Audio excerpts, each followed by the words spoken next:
अमरावती महानगरपालिकेचे नवनिर्वाचित स्थायी समिती सभापती अविनाश गुलाबराव मार्डीकर यांचा पदग्रहण सोहळा रविवार दिनांक 8 मार्च 2026 रोजी सकाळी 11 वाजता महानगरपालिकेतील स्वर्गीय सुदामकाका देशमुख सभागृहात उत्साहपूर्ण वातावरणात पार पडला। या कार्यक्रमाला शहरातील विविध मान्यवरांची उपस्थिती लाभली। कार्यक्रमाला महापौर श्रीचंद्र तेजवानी, राष्ट्रवादी काँग्रेस पार्टीचे महासचिव संघटन तथा आमदार संजय भाऊ खोडके, अमरावतीच्या आमदार सुलभाताई खोडके, उपमहापौर सचिन भेंडे, पक्षनेते चेतन गावंडे, गटनेते तसे अनेक नगरसेवक व नगरसेविका उपस्थित होते। मान्यवरांच्या हस्ते अविनाश मार्डीकर यांना पुष्पगुच्छ देऊन सत्कार करण्यात आला व पुढील कार्यकाळासाठी शुभेच्छा देण्यात आल्या। पदग्रहणानंतर मनोगत व्यक्त करताना अविनाश मार्डीकर यांनी अमरावती शहराच्या सर्वांगीण विकासासाठी प्रामाणिकपणे काम करण्याचा संकल्प व्यक्त केला। आमदार संजय भाऊ खोडके व आमदार सुलभाताई खोडके यांनी दाखवलेला विश्वास सार्थ ठरविण्यासाठी प्रयत्न करणार असल्याचे त्यांनी सांगितले। तसेच महानगरपालिकेची आर्थिक स्थिती सुधारण्यासाठी शासन व महानगरपालिका प्रशासन यांच्यात समन्वय साधून आवश्यक उपाययोजना राबविण्यात येतील असेही त्यांनी नमूद केले। या पदग्रहण सोहळ्याला उपस्थित मान्यवर व कार्यकर्त्यांनी नव्या सभापतींना शुभेच्छाचा वर्षाव करीत पुढील कार्यकाळासाठी यशस्वी कामगिरीच्या शुभेच्छा दिल्या। अमरावती महानगरपालिकेच्या 31व्या सभापती पदाची आज शपथ घेऊन पदग्रहण केलं आहे।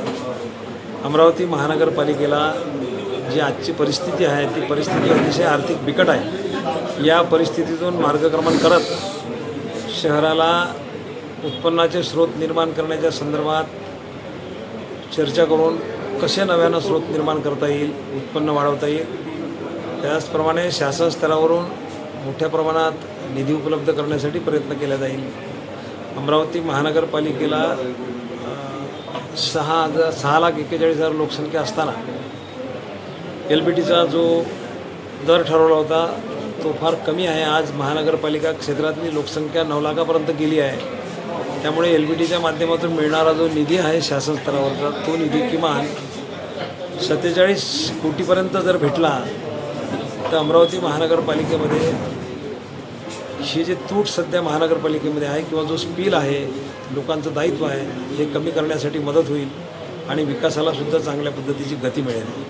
अमरावती महानगरपालिकेच्या अर्थसंकल्पीय तरतुदी देत असताना अमरावती शहरातल्या काही नागरिकांकडून जर सूचना आल्या की आपण अमरावती शहराला विकासाला गती देण्यासाठी एखादं हेड निर्माण जर करायचं असेल तर त्या संदर्भातला सूचना जर नागरिकांकडून मिळाल्या त्यासाठी एक आम्ही वेबसाईट देतो आहे, एक नंबर देतो आहे। त्या नंबरवरती आपण जर सूचना दिल्या तर त्या संदर्भात सुद्धा विचार करता येईल आणि एखादा नवीन अमरावती महानगरपालिकेच्या जनतेच्या नजरेत असतो, जनतेच्या डोक्यात असतो की एखादा या पद्धतीचा हेड निर्माण केला तर विकास होऊ शकतो। त्या धर्तीवर आपण एक काम करणार आहे आणि अमरावती महानगरपालिकेला आजच्या या होणाऱ्या अर्थसंकल्पामध्ये वस्तुनिष्ठ अर्थसंकल्प देऊन महानगरपालिकेकडे असलेलं दायित्व कसं कमी करता येईल यासाठी पूर्णपणे भर दिला जाईल। सर्वात महत्त्वाचा विषय स्वच्छता हा महत्त्वाचा विषय राहील।